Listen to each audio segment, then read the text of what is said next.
what is hiding in those weak and drunken hearts. Guess he kissed the girls and made them cry, those hard-faced queens of misadventure.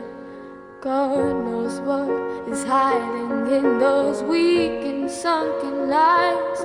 Fiery throngs of muted angels giving love but getting nothing back. Oh, people, help the people. And if you're homesick, give me your hand and I'll hold it. People, help the people. And they're just children. I tell them, you're just a child. You know, I understand it. I understand the frustration and the feeling. And being able to relate with them really helped them understand that, you know, there's somebody out there that understands them and understands how they're feeling, okay? So I would have foster parents start calling me up, asking me questions about different behaviors that they were struggling with. And like I said, some things work, some things don't. Be willing for open criticism, be willing to get words of wisdom and word of advice. And, you know, those parents that have the attitude, well, I know what I'm doing. Okay, good luck with that, because you're just going to continue struggling. Because here's the thing, you don't know it all. Nobody knows it all. I don't know it all. I'm still learning with my autistic son, and my oldest daughter's 24, going to be 24. So if you're the type of parent that has the attitude, I can't learn anything, then you're really going to struggle as a parent, okay? Words of wisdom comes from other people that know what we're doing, okay? And that's why God says the older teach the younger. It doesn't necessarily mean age. He's talking about experience, the older experience. He's not talking about the age. You know, we're only supposed to learn from the elders. Well, elders also meant words of wisdom from people who had actually gone through it, okay? Words of wisdom doesn't necessarily have to come from somebody. I mean, words of wisdom can come from a child. Okay, that's just it. It's about who's been through it, who's done it. The verse, overcome evil with good. It's those people have been through the fire. Okay, listen, be willing to take criticism. Be willing to open your heart up to words of wisdom and advice. Okay, learn from your elders, meaning learn from those who've been through it. Okay, guys, that's how you learn. And if you sit there with your arms crossed, I can't learn anything. You can't tell me what to do. You can't. I'm a good parent.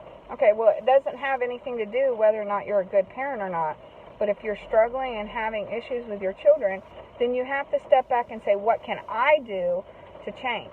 I had one time this family, because I do counseling as well with behavioral problem children, and I had this dad call me up and he goes, I'm really having difficulties with my teenage son. I need you to come and talk to him. And I was like, okay, but I'm not going to talk to your teenage son. I'm going to come talk to you. And he's like, well, I don't know what that's going to do. It's him that needs to be changed. And I was like, okay, but hear me out. Will you hear me out? And he's like, yeah, come talk to me. So I came and I talked to him and I said, well, what is it that you're struggling with? And he's like, well, he won't do his chores and I have to yell at him and he won't do it, and I'm screaming and hollering at him all the time and he refuses to do, and he's disrespectful, and he's just won't do. And I said, well, what do you do? And he goes, I work every day and I come home. And I said, well, what do you do when you come home? Well, I play my video games. Okay? And I said, so you don't spend any time with your son? Do you at least play video games with your son? He's like, no, this is my relaxed time. And I should come home to a clean house and my son doing what he's supposed to, and blah, blah, blah. Okay, I hear what you're saying, but my rule of thumb, if you're not willing to do it yourself, parents, don't expect your children to do it. They're not your maids, okay? So my idea for him was, what do you do for chores in the house? Well, I don't do any chores. Why not? It's your house. Well, I bring in the bread. I bring in the money. I did my chores. I get that. But if you're struggling behaviors and people not doing their chores, what they're looking at is, you're expecting me to do this, but you're not willing to do it yourself. you know, that they lose all respect for you. Okay? So my advice to him was put your name on the chore list. My husband and I do. When we used to make out chores, when we were head house parents for 30 girls and 15 boys, we would have the chore chart, and as parents, we were on the rotation of the chores. Why? Because you can't expect the kids to do what you require them to do if you're not willing to do it yourself. Okay? They lose all respect for you on that, and they think that you only had them to be your slave. Okay? That's I've heard children say that. You only had me so I could clean your house. Okay? That's not how it should be, people. If you're having difficulties with them doing their chores, make sure you put yourself on the chore chart. And not only that, they see how things are supposed to be done. And his biggest complaint was he would do it, but he wouldn't do it right. And I said, well, have you ever done it and showed him how you want it to be done? And he goes, well, I shouldn't have to. You're right, you shouldn't have to. But if you want it done the way you want it done, then you need to show him how to do it. And I never did talk to that young man that day. I talked to the dad. I said, if you want to change what your son is doing, you have to change how you're doing.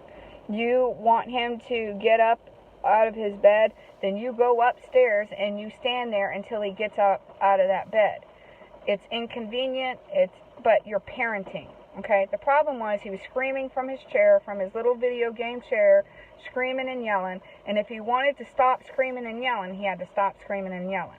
Okay, the kid wasn't making him scream and yell. He was doing it on his own because he was too lazy to put the game on pause and go up and actually be a parent. Okay, guys? You've got to actually be a parent, even if it inconveniences you. And I know it's inconvenient and it's tiresome and all you want to do is rest. I get it. But if all you're doing is screaming and hollering, then you need to reflect on that. Okay? I was counseling a mom one time. I'm going to share this with you. This mom didn't know how to do anything but yell. Literally. She was a yeller. Every single thing that came out of her mouth, some way, somehow, seemed like she was yelling. Okay? And, I mean, that was the biggest complaint that the kiddos had, was Mom always yells. Okay? So I told Mom this in one of our couch sessions. I said, how do you think your household would respond if you went 1 week without yelling? Not one yell. I said, can you do that? I said, and when you ask them to do things, don't yell at them. Because simply asking them, it would come out in a yelling form. She's like, yeah, I could do that for a week. I said, just do it 1 week. Change it for 1 week. Not one yell, not one criticism, not anything. I said, only nice, sweet talk out of your mouth. And if you can't make it sweet and nice, zip it, okay? If you don't, the terminology, if you have nothing nice to say, don't say it at all. And so I encouraged this mom for 1 week, not to have not one yell, not one criticism, nada, nothing. And if she couldn't, to zip it or go scream in a pillow or something, okay? So this mom goes for 1 week without yelling. So we sit down for our family couches meetings that week, and I go around, how are you doing, processing the week with the kiddos. And she had like 4 or 5 kiddos. And the oldest one just burst into tears. And I was like, what's going on, honey? And he goes, I think my mom is dying. And I was like, what? Why do you think your mom is dying?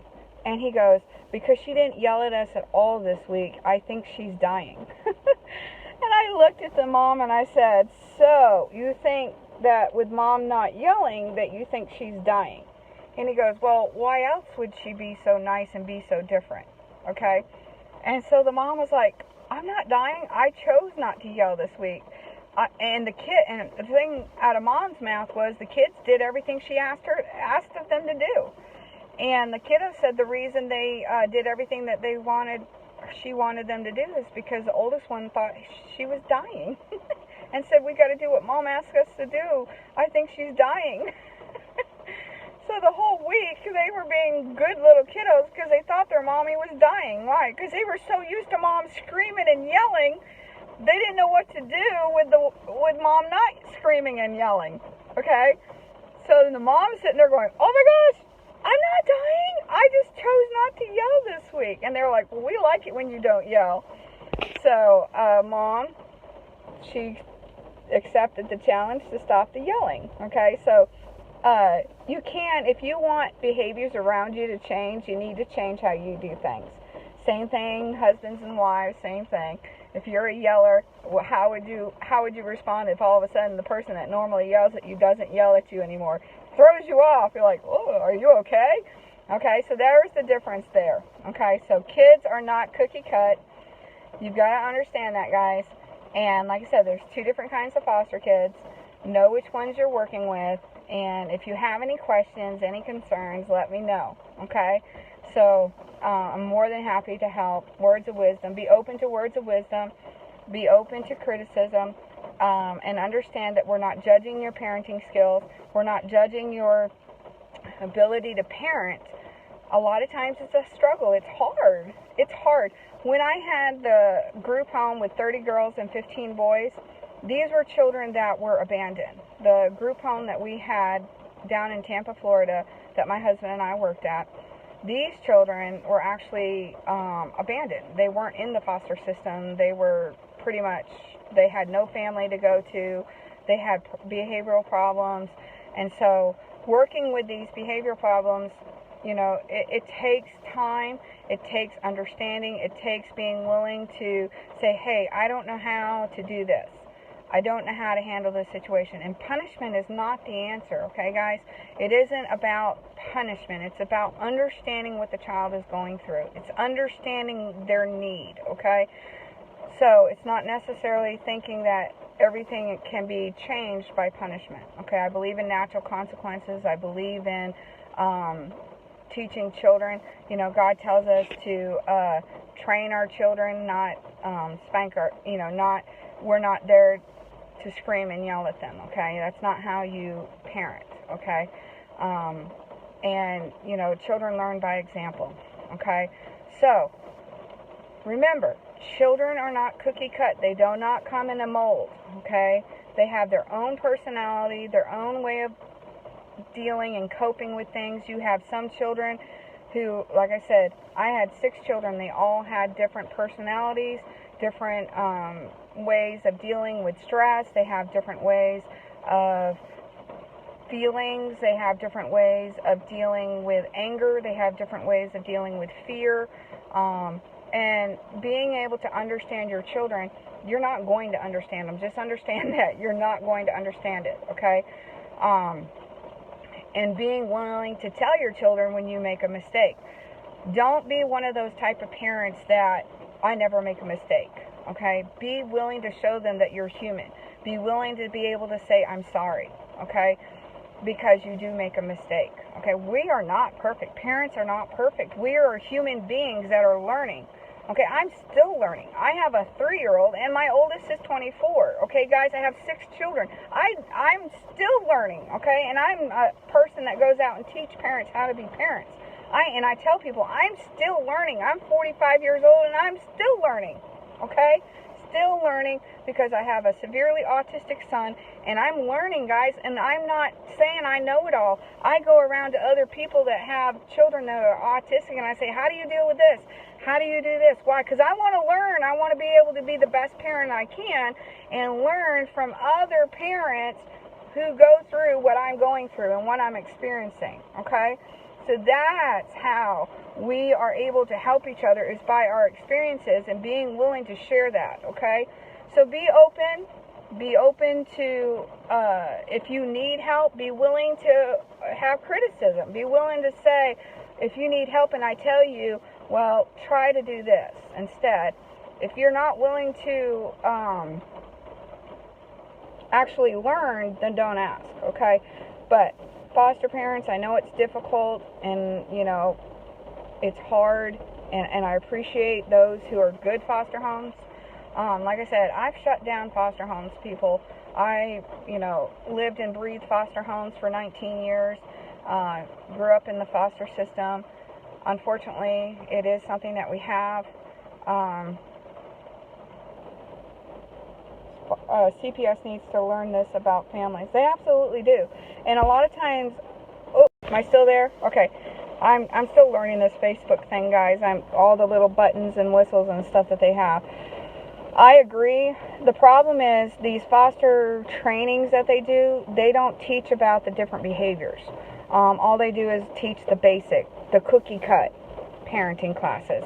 And I don't like that. My thing is, I would love to teach a foster home parenting class to help foster parents that struggle with behaviors and helping them understand how to deal with behaviors, because CPS doesn't know how. That's the problem with CPS. They don't know how. They literally, I would actually be the one training the caseworkers a lot of times.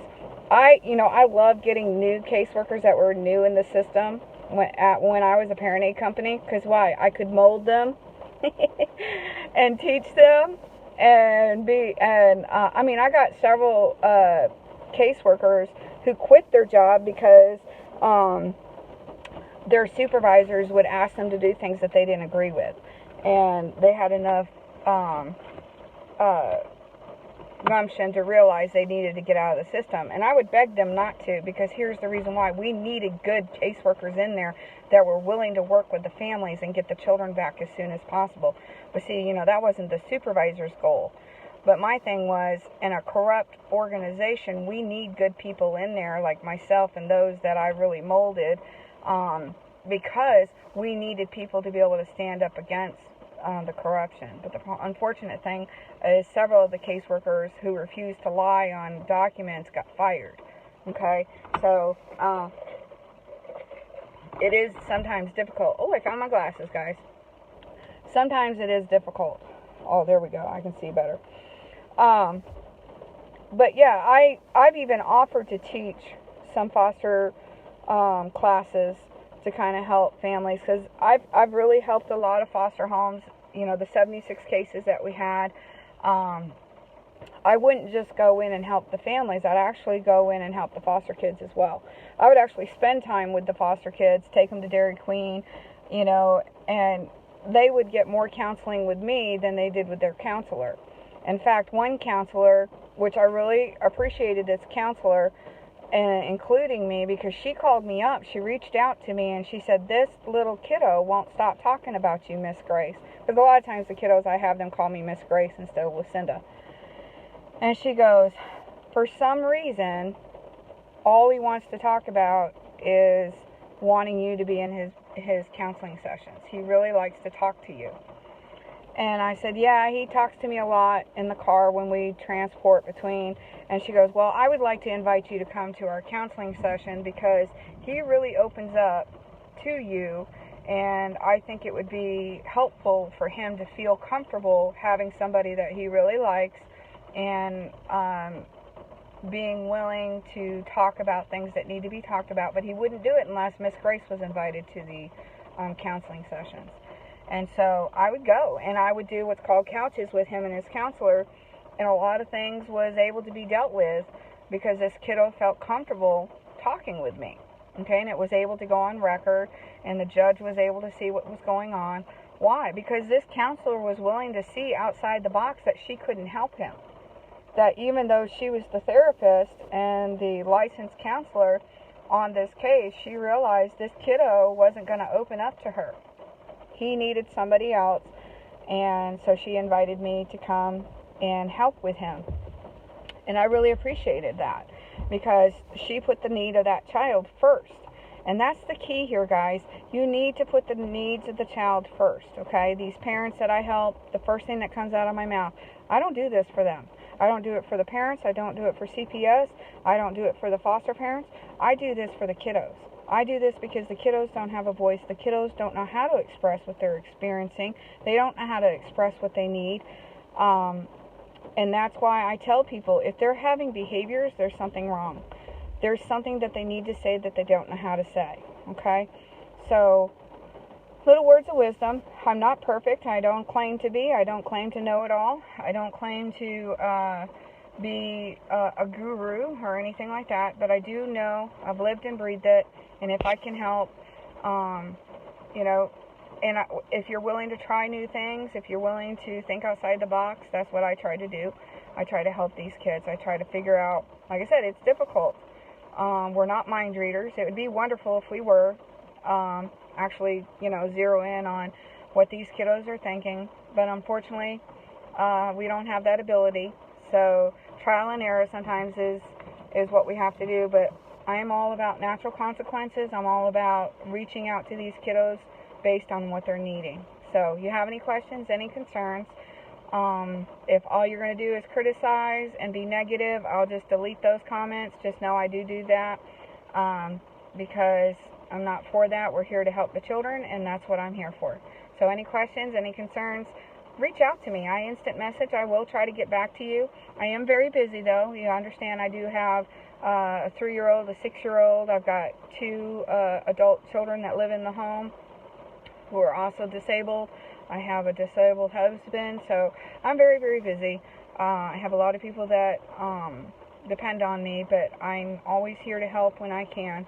So reach out to me if you need to, and I'm more than happy to help. God bless you guys, and if you have any questions, any concerns, or you're dealing with a behavior and like some insight or maybe an idea how to deal with it, please instant message me. Ask me the questions. I'm here to help. There's no stupid question, guys. If you just don't know, it's okay to ask and say, I don't know. It's plain and simple. That's human nature. We want to say we know it all, but we don't. Unfortunately, pride cometh before a fall.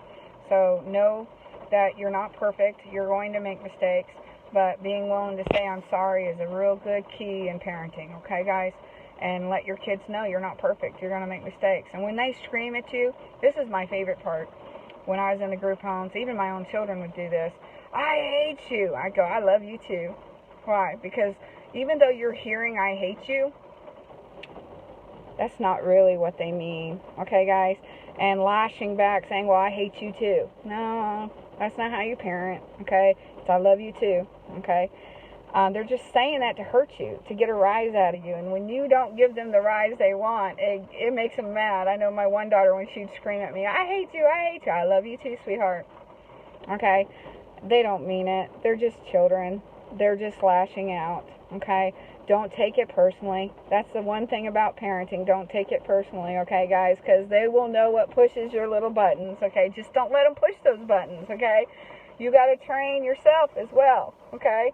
So conflict management is the key in parenting too, okay, guys? So reach out to me. I'm here. It may take me a little while to get back to you, but I promise you I will get back to you. All right, God bless you guys, and you have a great day. All right, bye.